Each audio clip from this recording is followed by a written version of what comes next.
reflect, but even with that, with what is being reflective in the country, the role of the executive, the role of the legislative, and the role of the judiciary. These are the three arms of government that most respectfully builds democracy. The experiences we've ever had for many years, from 1999 to 2024, might count some pains, and of course may also have some bits of gains in it. But tonight on the program, we'll be exploring the activities of the legislative. The 10th Assembly came on board exactly this year, this day last year. They promised Nigerians of fixing so many issues, and of course, as one of the arm of governments vested with the powers to make laws and to develop the democracy, what has been the role of the 10th Assembly in getting the job done? On the program, I'll be joined by Honorable Clement Jimbo, who is a member representing Abak Federal Constituency. Here at the House of Representatives, of course, will be bearing his thoughts and his mind on these national issues. But for now, we'll go on a quick break, and once we return, I'll be speaking with my guests. To stay with us.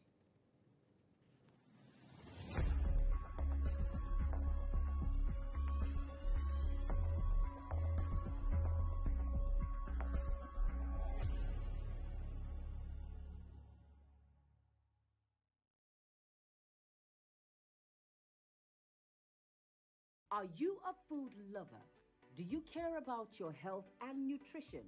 Are you interested in exploring the diverse culinary traditions from around the world? Then look no further. Introducing Lunch Global on Global Television, a show that takes you on a delicious journey through the world of food, nutrition, and diet. So, whether you're a seasoned foodie, a health enthusiast, or simply curious about the world of food, Lunch Global has something for everyone. Tune in Mondays to Fridays and let your taste bud take you on a journey of flavor, culture, and discovery on Lunch Global. Bon appetit!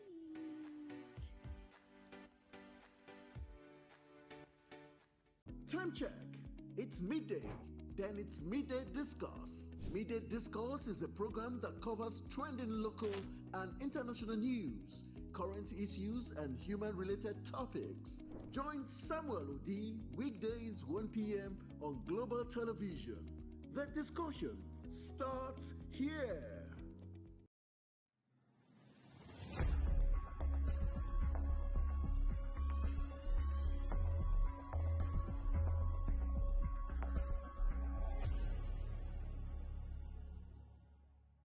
Already time for us to stay with us on the program, and of course, my guest, Honorable Clement Jimbo, is live here in the studio to express some of these issues and the activities so far of the 10th National Assembly. And of course, he's a member of the House of Representatives representing the people of Abak Ikai Federal Constituency here at the House of Representatives.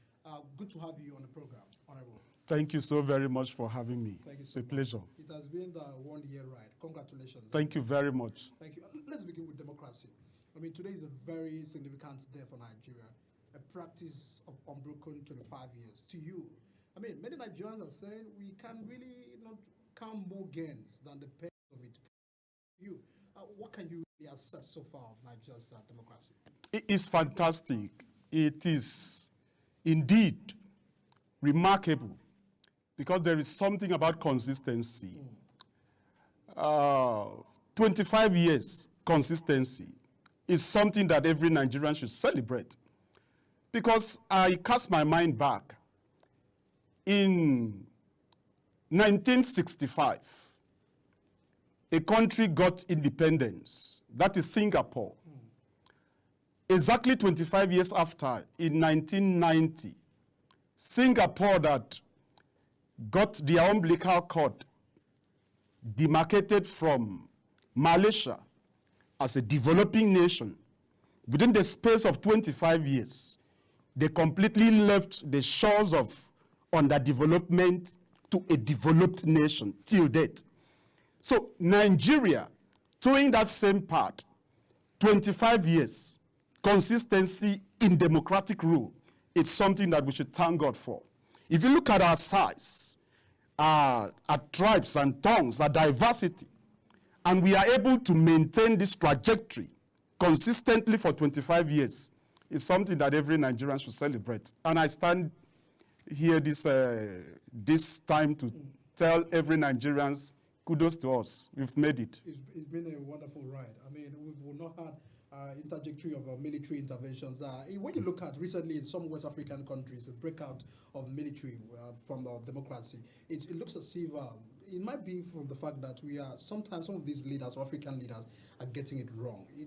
The dividends of democracy is what common Africans, common Nigerians want to feel. What can you really say about this issue? Because if it's not well managed, it might be what may take over other regions of, other countries in the region. No, irrespective of any misunderstanding that any nation or even a family may have, for that issues to be settled, it has to be brought back to the table of discussion. And if you look at Nigeria, Nigeria has really matured up to that point, that irrespective of the misunderstanding, whatever that we have experienced in the negative, so to say, in these past 25 years, we've always seen the need to stay on trajectory, to stay on focus, to stay online, to stay on board, which is the bigger picture, democracy. And we have maintained it. We have maintained it. So Nigeria has really postured that big brother, the giant of Africa. What easily break other African nations? We have seen it. We've been able to manage and survive it in Nigeria. And that is something we should really thank God for. God forbid. We shouldn't take it for granted. No, if God forbid, if anything happens to Nigeria, can we contain in South Africa? Can we contain in Niger? Can we contain in Ghana? None of these African nations can contain us. So Nigeria, to me, is really a country that every African nation should look up to. And indeed, that is what we have postured. I mean, as a moving trend, a lot of things are expected for us to be able to get right. But let's get to the focus of today. Exactly today, we're running around here in the Federal Capital Territory, jubilating the mandate of the people to represent them at the National Assembly. Sometimes we speak some new members in the House. We often hear, probably this is not what I was envisaging, this is not what I was thinking, but I mean, I'm already in it. To you, what is your story after a year of representing the people, the responsibility, the call, the mandate, and the expectations on the office? Really, it's been a learning curve for me.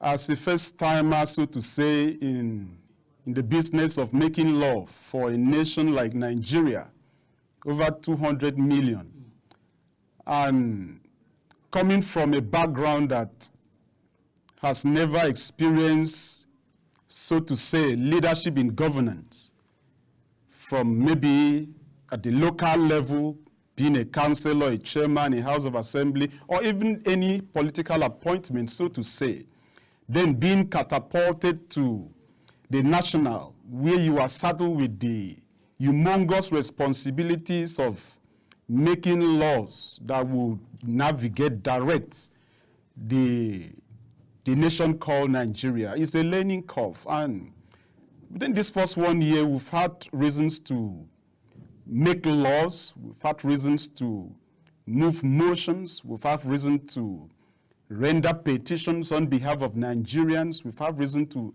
engage in an oversight functions across the different MDAs. And to me, it is indeed a responsibility that I'm proud of, that within this 1 year, in my own assessment, we've not failed Nigerians. We've been able to do our very best.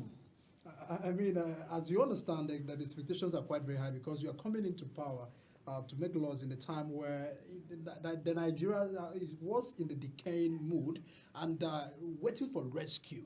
The President Tinubu told Nigerians that from the one that he will hit the ground running, and even the 10th Assembly had promised Nigerians that they will work hand in hand to get this thing done. But I mean, we're still finding some institutional failure in the country.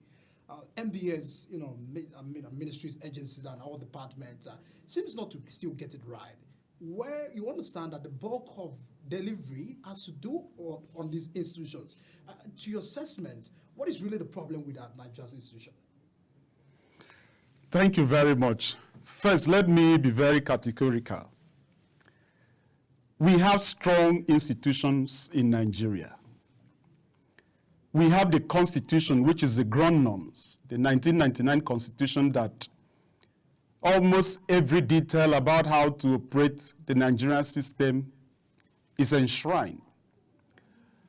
But what we lack in Nigeria, we lack strong men that should navigate the institution, strong institutions. Why am I saying so? The law does not operate itself. It is human being placed in offices that gives voice to the law that establish such office. So if a weak man, when I say a weak man, a man with low character, low moral character, a man with low self-esteem, a man that cannot look at things disproportionately and say that this is white and this is black, is placed in an office that demands high moral grounds, that man will be found wanting, and it will reflect on the institution, the office, as if there are no laws, there are no guidelines that should protect the man from carrying out certain responsibilities. For example, let me use for example an EFCC.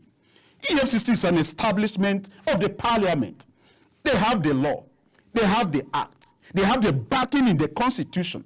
But if a man is placed in that office, for crying out loud, it is not the law that will go to investigate. It is the man that is placed in that office that will issue instruction based on the act, based on the constitution, to carry out certain investigation without necessarily having to get instruction from the presidency, because it already have the guidelines. Okay. So we have strong institutions, but what we do not have so far is strong men to manage the strong institutions. What has been the role of the oversight function in all of this? Because we understand that these are where the interventions of the House of Representatives and even the Senate comes in. For you, how has been the level of oversight functions by the House? I agree with you. Of course, we are primarily established to make laws, to represent our people, and to do oversight.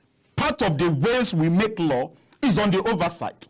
When we go on oversight function, we observe, we take first-hand information from this MDS, and we see gaps, we see minor mistakes that we should correct it in the law. And we bring all this back and we correct it in the law. Then, whatever findings we have, if there are infractions being perpetuated by head of agencies, what we do as a house is to tender a report. And the report is not going to be implemented or executed by the House. It still falls back to the executive. It is the executive that does the implementations of the resolutions of the House.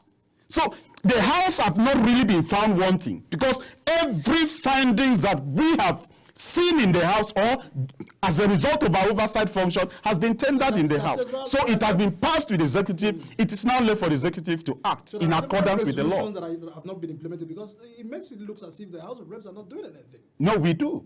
No, it is an erroneous to think in that direction. Every motion, for example, let me use the petition committee of the House, petition committee. There are several petitions from Nigerians. This one seeking for reinstatement, which was erroneously sacked from his place of work. This one, his entitlement has not been paid for several months. This one, so many problems. When they chronicle this problem and they present it to us, we present it to the House. The House refers it to the Committee on Public Petitions. The Public Petitions Committee will reach out to the agency involved, be it the Chief of Army Staff, be it any agencies of government, invite them to the House to hear their own side of the story.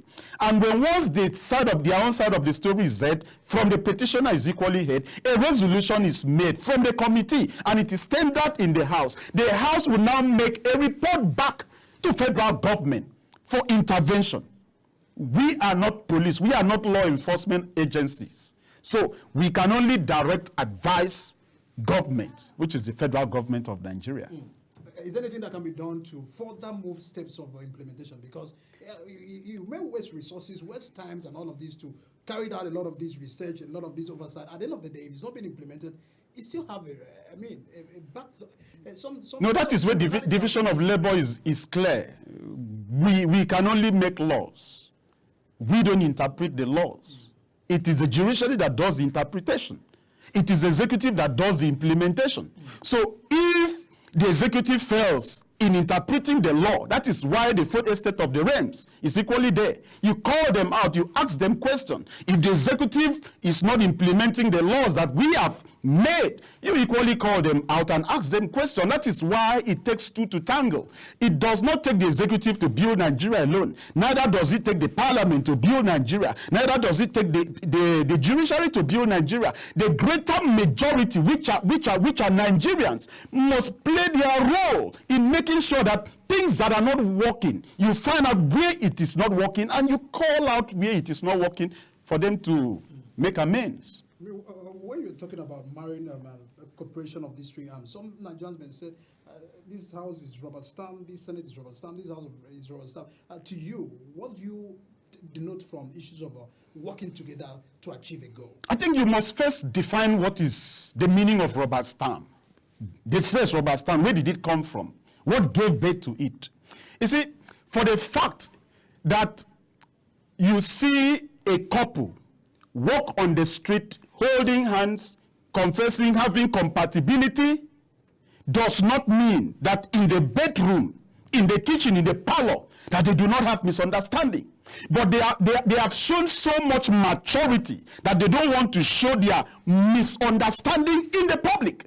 And that is all maturity. In the 10th House of Representatives, or the National Assembly as a whole, we must not be at loggerhead with the executive in front of papers, in front of the media, print media, for Nigerians to know that indeed we are working. No, there are several mature ways we iron out our differences before we even come to the public. For example, when the president last time the president visited the National Assembly, he clearly told us that he's bringing a supplementary budget 2024. And that is an indication of what we should expect. So before even the supplementary budget comes, we have begun interfacing with the different agencies that it might affect them and begin to ask them, what have you done with the appropriation 2024 that we passed? How far have you gone? Why must we listen to you for bringing a supplementary budget? So all that is being done at the background. So when the president finally tenders a supplementary budget, that is not the time for us to spot out the president and say, look, your agency has not done this, that one has not done this. No, there are matured way of handling issues in a country like Nigeria. I mean, some of these informations are not what the Nigerians are vested with. So sometimes, it gets to make issues more difficult for the House of Reps. Because even Nigerians are saying that when the economy was in the dime mode that we had, they were sharing SUVs and allocating a lot of funds to members of the National Assembly, that it wasn't to the sensitivities of the country. What may you be able to differ from that? This is a stale news. They've talked about this over and over and over Recently, again. with the new minimum Now, let me say this. This is a studio. You are probably an employee. The chair you are seated on to do this interview with me, you didn't bring it from your house, did you? No. The earphone that I'm using and the one you are using, it is the company that has provided it to aid in your work. The screen, the cameras, they provided it for you and others to aid you in the work and also to help the company to disseminate quality and timely information. It's the same way. When you are elected into the House of Representatives, whether the State House of Assembly or the Senate, there are tools, there are mandatory tools that the federal government of Nigeria gives to you to aid you in discharging your responsibility as a lawmaker seamlessly and effortlessly. So if those things are given to lawmakers to help us discharge our responsibilities to Nigerians, for crying out loud, I don't know why, I don't see why. it should be term insensitive. Because you people seem to, I mean, the issue of minimum wage came on board. So they said, if they want to go for minimum wage of 60,000 now, it should be a whole round issue. I mean, it should be the fact that even members of the National Assembly must also have to get on the roll of... Let me tell you something. We are elected for a first term of 4 years. And if re-elected, you serve for 8 years, which is not guaranteed.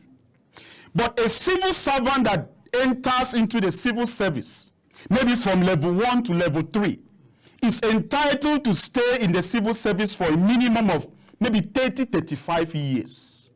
But that is not the same way with an elected personnel of the federal government. Now he grows up the ladder, up to permanent secretary. Now, if somebody, a civil servant, enters the civil service from level 1, and the federal government sees the need to pay a salary or a salary at 62,000 naira, do not forget the qualification of this civil servant. It's a school set holder. A school set holder is probably within the age of maybe 18 years to 20 years to 25 years. He's a single man, he's a single lady. To some extent, greater majority of them are within that category. Many of them probably are still staying with their parent. So if the labor says they are demanding for, let's say, 250,000 naira at entry level, when that person progresses to level 8, to level 10, to level 12, to level 14, becoming a director, what do you envisage his salary will be? And what is the affordability status of the country? So while we are talking about increasing the minimum wage, which I support completely, let us be reasonable in our thinking. A lot of our concerns, Honorable Clement, have given us issues and background of the stand of the House of Reps regarding the each personal contribution to the issues of minimum wage. And of course, we're still on the dialogue to our table, even the tripartite committee to comes out with the issues of these. We are still exploring the achievements and the activities of the 10th National Assembly. What has been so far the track record for over 1 year? As a lot of expectations, we're quite very calling on them. And the issues are already being raised, that even on the public space and also in the floor of the Senate and the House of Reps. What has been the contributions so far is what we are talking on the program. Before we get further, I mean, there are sometimes expectations of Nigerians, your constituents. Let me take you back home. You know, sometimes they make several calls. There are several objections. Recently, I saw a troll on social media of some persons calling you out in regards to support and all of that. How have you been able to manage issues like this, and also understanding that you have to make laws and have to report back to the people? Thank you very much. Well, that is one of the learning curves in leadership. Let me make this statement. At your best as a leader, you will not impress everybody. And there is no leader on earth that has the capacity to impress everybody. So what do? You do your best and leave others to their conscience. Yes, a couple of months back, I was called out on social media. Of course, I virtually live in social media because that is one of the most effective tools of disseminating information to your constituents. And the person in question, it wasn't even a constituent of mine. Let me calm down and make this explanation and clarification. The person wasn't a constituent of mine. What that means is that within the 3 local government areas that I represent, he does not come from there. And that is not even an issue, because when we do intervention, as we have access to intervention, we spread it across. Now, this person requested for school fees. His exams was in the next 3 days, that he needs to pay school fees.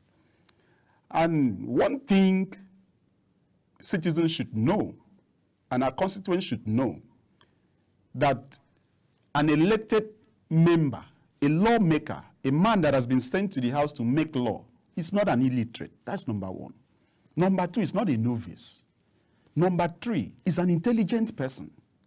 Number 4, he does not take what you tell him on the face value. he has the capacity and intelligence to dig deep. It's called due diligence, to look into the merits and the demerits of your request. So when he made that requisition, I had to do a little background search on him. I discovered that, number one, it wasn't from my constituency. Number two, the school fees he requested for, a colleague of mine had already paid, which is his constituency, already paid the school fees for him. Not just that, his own local government chairman had already also paid the same school fees. So when I saw that he did not need school fees, I directed him to what he needs, which is to do jobs. For crying out loud, I am the deputy chairman in charge of national planning and economic development, where we oversight the budget. And if you look at even the 2024 Appropriation Act, look at the capital expenditure component of the budget. It's over 75%. And the major chunk of the capital expenditure of this year's budget goes into infrastructure. And when we talked about infrastructure, it's buildings, it's roads, undertaken by different agencies of government. And these infrastructures are done mainly by those that are artisans, labor, bricklayers, and the likes. Will you amaze you and interest you to know that if you need a good tiler to tile your house, a good POP, plastic of Paris, to install your ceilings, you will hardly find a Nigerian. If you need a good plaster to plaster your house, you will hardly find a Nigerian. Why? Because many of our youth have thrown their hands in fatalistic resignation and shy away from this huge development, that they should take advantage of it daily to make their ends meet. And besides that, I wasn't advising him out of what I have not experienced as a person. So when I saw that he should not live his life by begging, I said, have something to do, which is sustenance, so that you don't need to come to social media and beg. And let me equally point this out. When my colleague, his House of Representative member, intervened and paid the school fee, why didn't he come to social media to announce it? When his own local government chairman paid the same school fees for him, why didn't he come to social media to announce it? So somebody that seems not to dance to his tunes, he picks an offense and comes to social media to announce it. You know, one of the all mark of leadership is discernment. You are not just carried away by the whims and caprices of the voices that shout the loudest. You must listen to the silent voice and disproportionately apportion the resources that are available to you to the most critical need, not to waste it around. I understand that you don't also condemn the activities of social media because you've also been a beneficiary of the social media space. Well, we'll go on a quick break right now. I want to round up out of giving a focus on highlights of the performance of the 10th National Assembly, and of course, with my very guest, Honorable Jimbo Clement, of course, is bearing his mind on these national issues. Stay with us.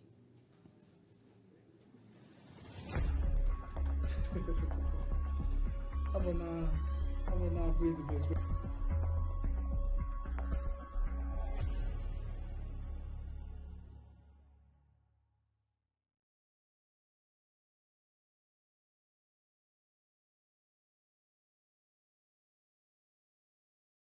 All right, very thanks for still staying with us. As we are rounding up on the program, Honorable, let me get your view on we have several national issues on ground.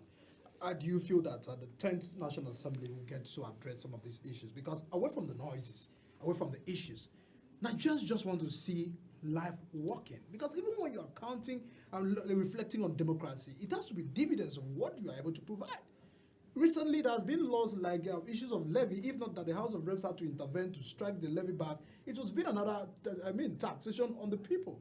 And Nigerians are still battling with the subsidy removal and the effect of it already.